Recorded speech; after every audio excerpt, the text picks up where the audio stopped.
안녕하세요. 저는 대전 서구의 한 편의점에서 아르바이트를 하고 있는 20대 대학생입니다. 오늘 여러분께 들려드릴 이야기는 지난 7월 12일 저녁에 제가 직접 경험한 일입니다. 평범했던 하루가 어떻게 특별한 하루로 바뀔 수 있는지, 그리고 작은 배려 하나가 얼마나 큰 의미를 가질 수 있는지를 보여주는 이야기입니다. 평범한 저녁 7시의 편의점. 그날은 정말 평범한 7월의 어느 저녁이었습니다. 시계 바늘이 7시를 가리키고 있었고, 편의점은 하루 중 가장 바쁜 시간대였죠. 퇴근하는 직장인들이 맥주나 도시락을 사러 들르고 학원을 마친 아이들이 삼삼오오 모여서 과자며 음료수를 고르는 그런 평범한 시간이었습니다. 저희 편의점은 초등학교에서 걸어서 5분 거리에 있어서 항상 아이들로 북적거렸어요. 보통은 친구들끼리 몰려와서 이거 얼마예요? 저거는 뭐예요? 하면서 시끌벅적하게 쇼핑을 하는 게 일상이었거든요. 그런데 그날 저녁 뭔가 다른 기운을 느꼈습니다. 편의점 문이 조용히 열리더니 10살 정도 되어 보이는 남자아이가 혼자 들어온 거예요. 평소라면 친구들과 함께 왁자지껄하게 들어왔을 텐데 이 아이는 혼자였고 표정도 어딘가 불안해 보였습니다. 아이는 문 앞에서 잠깐 머뭇거리다가 천천히 계산대 쪽으로 걸어왔어요. 발걸음도 평소 아이들처럼 뛰어다니는 것과는 달리 조심스럽고 느렸습니다. 저는 직감적으로 뭔가 평범하지 않다는 생각이 들었어요. 계산을 하면서도 시선의 한켠으로 그 아이를 계속 지켜봤습니다. 아이는 편의점 안을 두리번거리며 뭔가를 찾는 것 같았지만 동시에 불안해하는 기색이 역력했거든요. 할머니 손 놓쳤어요. 작은 SOS. 몇 분 후 아이가 용기를 내서 계산대 앞으로 다가왔습니다. 그리고 떨리는 목소리로 이렇게 말하더라고요. 누나, 저 도와주세요. 할머니, 누나랑 같이 가고 있었는데 길을 잃어버렸어요. 순간 제 마음이 덜컥 내려앉았어요. 아이의 목소리에서 두려움과 당황스러움이 그대로 전해져 왔거든요. 눈을 자세히 보니 금방이라도 울 것 같이 촉촉하게 젖어 있었고 작은 몸이 미세하게 떨리고 있었어요. 할머니가 어디 계셨는데? 제가 물어보자 아이는 더 울먹이며 대답했습니다. 모르겠어요. 누나랑 손잡고 걸어가다가 갑자기 할머니랑 누나가 안 보여요. 찾아봤는데 없어요. 아이의 말을 듣고 있으니 상황이 대략 그려졌어요. 아마도 할머니, 누나, 그리고 이 아이 이렇게 셋이서 외출을 했다가 어떤 이유로 아이가 길을 잃게 된 것 같았습니다. 그 순간 평소 사장님이 하셨던 말씀이 떠올랐어요. 우리 편의점이 학교 근처에 있어서 아이들이 많이 오는데 만약에 아이들에게 위급 상황이 생기면 당황하지 말고 잘 달래주라고, 그리고 필요하면 언제든지 경찰서에 연락하라고. 사장님은 항상 편의점은 단순히 물건을 파는 곳이 아니라 지역사회의 안전한 쉼터 역할도 해야 한다고 강조하셨거든요. 특히 저희 편의점은 아동안전지킴이 집으로 지정된 곳이라 더욱 그런 책임감을 느끼고 계셨죠. 바나나 우유가 전하는 따뜻함, 무엇보다 아이를 진정시키는 것이 우선이라고 생각했어요. 아이가 이렇게 불안해하고 있는 상황에서 성급하게 행동하면 오히려 더 무서워할 수 있거든요. 저는 계산대에서 나와 아이 옆에 쪼그려 앉았습니다.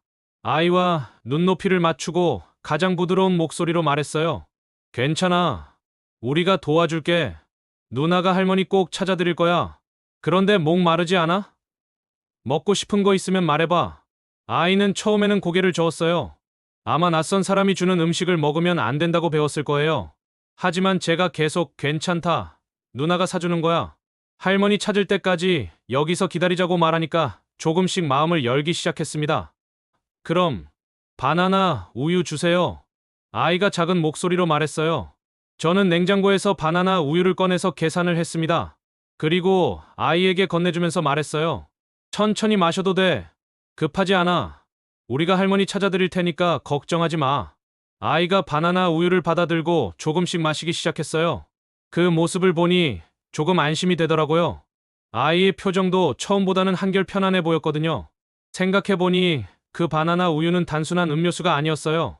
낯선 곳에서 무서워하는 아이에게는 따뜻한 위로이자 여기는 안전한 곳이다라는 메시지였던 거죠. 기억 속 전화번호와 첫 번째 시도. 아이가 조금 진정된 것을 확인한 후 저는 다음 단계를 생각해봤어요. 가장 빠른 방법은 역시 보호자에게 직접 연락하는 것이겠죠. 혹시 할머니나 누나 전화번호 알고 있어? 제가 물어보자 아이가 고개를 끄덕였어요. 누나, 휴대폰 번호 알아요. 010으로 시작하는. 아이가 번호를 말해주었는데 다행히 정확하게 기억하고 있었어요. 요즘 아이들은 정말 대단하다는 생각이 들었습니다. 10살밖에 안 됐는데 11자리 전화번호를 완벽하게 외우고 있다니 말이에요. 저는 즉시 제 휴대폰으로 그 번호에 전화를 걸었습니다. 뚜루루루. 벨소리가 울렸어요. 한 번, 두 번, 세 번. 하지만 받지 않았습니다. 아직 못 받네. 다시 걸어보자. 아이에게 희망을 잃지 않도록 밝게 말하며 다시 전화를 걸었어요. 두 번째 시도. 역시 벨소리만 계속 울렸습니다. 세 번째 시도. 여전히 연결되지 않았어요. 아이의 얼굴에 다시 걱정스러운 표정이 스쳐갔습니다. 누나가 왜 전화를 안 받지? 하며 불안해하기 시작했어요. 괜찮다. 누나가 바쁠 수도 있고 전화를 못 들었을 수도 있어. 다른 방법이 있으니까 걱정하지 마. 저는 아이를 안심시키며 다음 방법을 생각해 봤습니다. 사실 그때 머릿속으로는 여러 가지 시나리오가 떠올랐어요. 누나가 전화를 받지 않는 이유가 뭘까? 혹시 누나와 할머니도 아이를 찾으러 다니느라 전화를 확인하지 못하는 건 아닐까? 아니면 다른 이유가 있는 건 아닐까? 하지만 아이 앞에서는 절대 불안한 기색을 보일 수 없었어요. 아이가 더 무서워할 테니까요. 110이 그리고 아동안전지킴이 집의 역할. 더 이상 혼자서 해결하려고 하면 안 되겠다는 판단이 섰어요. 전문가의 도움이 필요한 상황이었거든요. 잠깐만 기다려. 누나가 경찰 아저씨한테 도움을 청해볼게. 경찰 아저씨들이 할머니 찾는 전문가거든. 아이에게 설명한 후 112에 전화를 걸었습니다. 여보세요. 112 상황실입니다. 안녕하세요. 여기 대전 서구에 있는 편의점인데요. 길을 잃은 10살 남자아이가 도움을 요청했습니다. 저희 편의점이 아동안전지킴이 집으로 지정된 곳이라서 일단 아이를 보호하고 있는데 경찰관님이 와주실 수 있을까요? 네, 바로 출동하겠습니다. 아이 상태는 어떻습니까? 다친 곳은 없나요? 다친 곳은 없고 다만 할머니와 누나와 함께 있다가 길을 잃었다고 해요. 누나 전화번호로 연락해봤는데 받지 않고 있습니다. 알겠습니다. 지금 순찰차 출동시키겠습니다. 약 10분 정도 소요될 예정이니 그때까지 아이를 잘 보호해주세요. 전화를 끊고 나서 아이에게 설명해줬어요. 경찰 아저씨들이 곧 와. 경찰 아저씨들은 사람 찾는 전문가라서 할머니를 금방 찾아주실 거야. 그때까지 여기서 같이 기다리자. 그때 문득 사장님이 왜 저희 편의점을 아동안전지킴이 집으로 신청하셨는지 이해가 됐어요. 아동안전지킴이 집이라는 건 단순한 간판이나 명목상의 제도가 아니라 실제로 위험에 처한 아이들을 보호하는 안전망이었던 거죠. 학교 주변, 통학로, 공원 주변 등에 있는 편의점이나 약국 같은 곳들이 이런 역할을 하게 되는데 평소에는 별로 실감하지 못했거든요. 하지만 이렇게 실제 상황이 벌어지니까 그 중요성을 절실히 느낄 수 있었어요. 누나, 아동안전지킴이 집이 뭐예요? 아이가 편의점 입구에 붙어있는 스티커를 보며 물어봤어요. 아, 그거는 너처럼 도움이 필요한 아이들이 언제든지 들어와서 도움을 받을 수 있는 곳이라는 표시야. 여기 말고도 다른 편의점이나 약국에도 많이 있어. 만약에 또 이런 일이 생기면 그런 표시가 있는 곳으로 가면 돼. 아이가 고개를 끄덕이며 아, 그래서 누나가 도와주는 거구나 하더라고요. 경찰의 도착과 전문적인 대응. 약속했던 시간보다도 빨리 8분 만에 순찰차가 편의점 앞에 도착했어요. 파란 불빛이 편의점 유리창에 반사되는 게 보이자 아이가 조금 긴장하는 기색을 보였어요. 무서워하지 마. 경찰 아저씨들은 나쁜 사람들을 잡는 게 아니라 우리 같은 일반 사람들을 도와주러 오신 거야. 제가 아이를 달래며 말했어요. 2명의 경찰관이 편의점으로 들어왔습니다. 그분들은 아이를 보자마자 정말 전문적이면서도 따뜻하게 접근하시더라고요. 안녕하세요. 작은 친구. 우리가 할머니 찾아드리러 왔어요. 이름이 뭐예요? 경찰관님이 아이와 눈높이를 맞추며 부드럽게 물어보셨어요. 아이는 처음에는 조금 경계하는 듯 했지만 경찰관님의 친근한 태도에 점점 마음을 열기 시작했습니다. 김이에요. 이구나. 멋진 이름이네. 그럼 할머니 성함은 뭐라고 하시지? 할머니는 그냥 할머니예요. 아이가 순진하게 대답하자 경찰관님이 웃으시며 다시 물어보셨어요. 그럼 이성이 김이니까 할머니도 김씨이실 거야. 할머니가 몇 살이실까? 이런 식으로 경찰관님은 아이가 대답할 수 있는 범위 내에서 차근차근 정보를 수집하셨어요. 아이의 집 주소, 할머니와 누나의 특징, 어디서 길을 잃었는지 등등을 파악해 나가셨죠. 저도 옆에서 아이가 누나 전화번호를 알고 있는데 계속 받지 않고 있다고 보고했어요. 그 번호 저희가 다시 한번 연락해 보겠습니다. 혹시 모르니까 무전기로도 주변 순찰차들에게 수배를 해보겠어요. 경찰관님은 정말 체계적으로 대응하시더라고요. 한 분은 아이와 계속 대화하면서 더 자세한 정보를 얻으려고 하시고, 다른 한 분은 무전기로 상황실에 연락해서 주변 지역에 수배를 하시는 거예요. 그 과정에서 저는 계속 아이 곁에 있으면서 경찰 아저씨들이 전문가라서 할머니 금방 찾아주실 거야. 걱정하지 마. 하고 계속 안심시켜줬어요. 아이는 바나나 우유를 다 마시고 나서 조금씩 안정을 찾아가는 것 같았어요. 처음에 들어왔을 때의 그 불안하고 두려워하던 모습은 많이 사라졌거든요. 할머니와의 극적인 재회, 경찰관님들의 노력이 빛을 발했어요. 무전기로 주변 순찰차들과 협력해서 수색을 한 결과 약 1km 떨어진 곳에서 아이를 찾아다니고 있던 할머니와 누나를 발견한 거예요. 할머니 찾았습니다. 지금 이쪽으로 오고 계십니다. 경찰관님이 기쁜 소식을 전해주셨어요. 아이의 얼굴이 확 밝아졌어요. 정말이요? 할머니가 와요? 응, 곧 와. 5분이면 도착하실 거야. 그 5분이 정말 길게 느껴졌어요. 아이는 계속 편의점 문 쪽을 바라보면서 할머니 언제 와? 하고 물어봤거든요. 저도 덩달아 기대되고 설레더라고요. 그리고 드디어 편의점 문이 힘차게 열렸습니다. 야, 할머니의 목소리였어요. 할머니가 급하게 편의점으로 들어오시더니 아이를 보자마자 두 팔을 벌리셨어요. 할머니, 아이가 할머니를 향해 뛰어가서 와락 안겼어요. 그 순간 정말 감동적이었어요.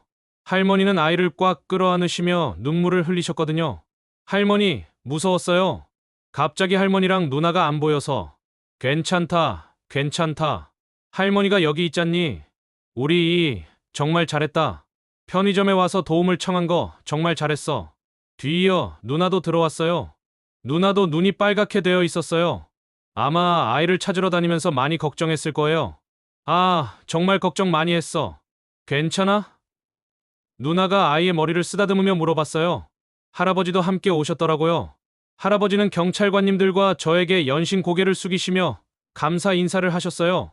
정말 고맙습니다. 어떻게 감사를 드려야 할지. 우리 손자를 이렇게 잘 돌봐주시고. 아니에요. 당연한 일을 했을 뿐이에요. 제가 대답했지만 할머니와 할아버지는 계속 감사 인사를 하셨어요. 경찰관님이 상황을 설명해 주셨어요.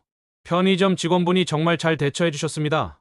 아이를 달래주시고 즉시 저희에게 신고도 해주시고 아동안전지킴이 집의 역할을 완벽하게 해주셨어요.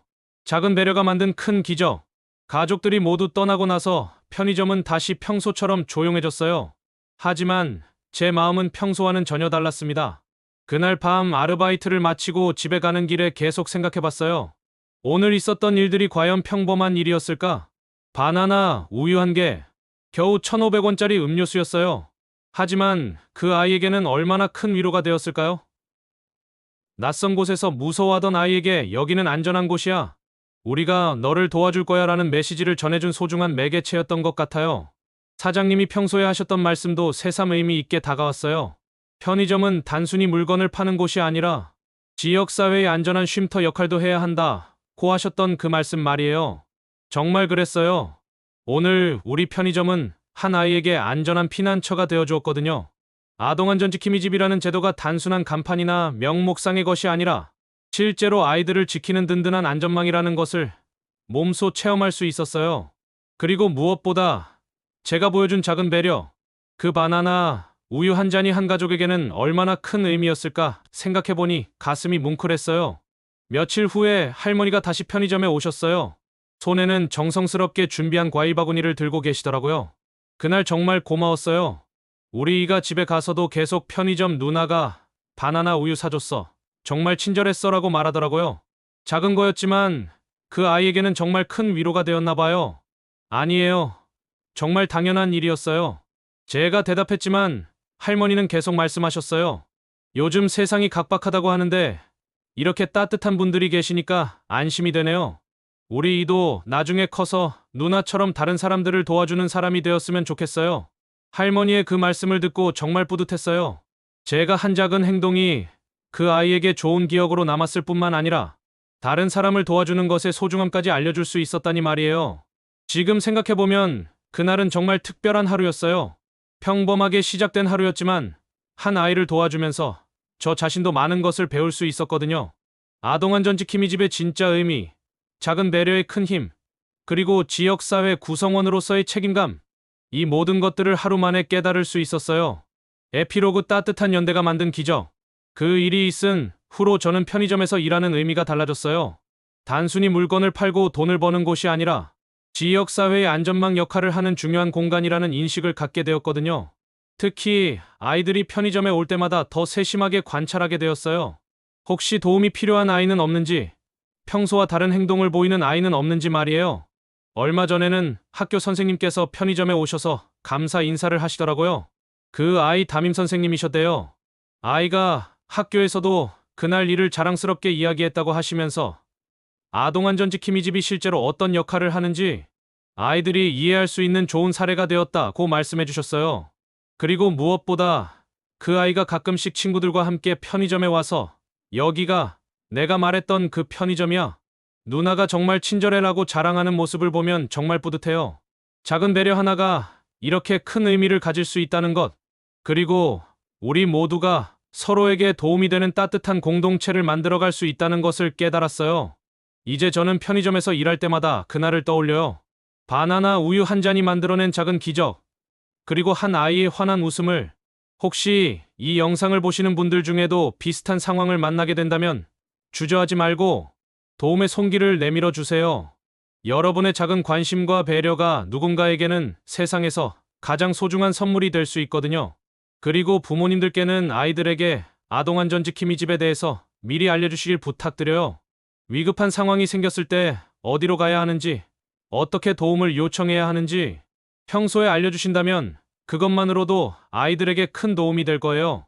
마지막으로 그날 함께 도움을 주신 경찰관님들께도 감사의 마음을 전하고 싶어요. 전문적이면서도 따뜻한 대응으로 한 가족을 다시 만나게 해주셨거든요. 그리고 무엇보다 저에게 이런 소중한 경험을 할 수 있는 기회를 주신 그 아이와 할머니, 누나에게도 고마움을 느껴요. 덕분에 저도 더 의미 있는 사람이 될 수 있었거든요. 작은 편의점에서 일어난 작은 기적. 하지만 그 기적은 우리 모두가 만들어갈 수 있는 일상의 기적이에요. 서로를 위하고 배려하는 마음만 있다면 말이에요. 오늘도 저는 편의점에서 여러분들을 기다리고 있을게요. 혹시 도움이 필요하시면 언제든지 들어오세요. 바나나 우유 한 잔과 함께 따뜻한 마음으로 여러분을 맞이하겠습니다. 감사합니다.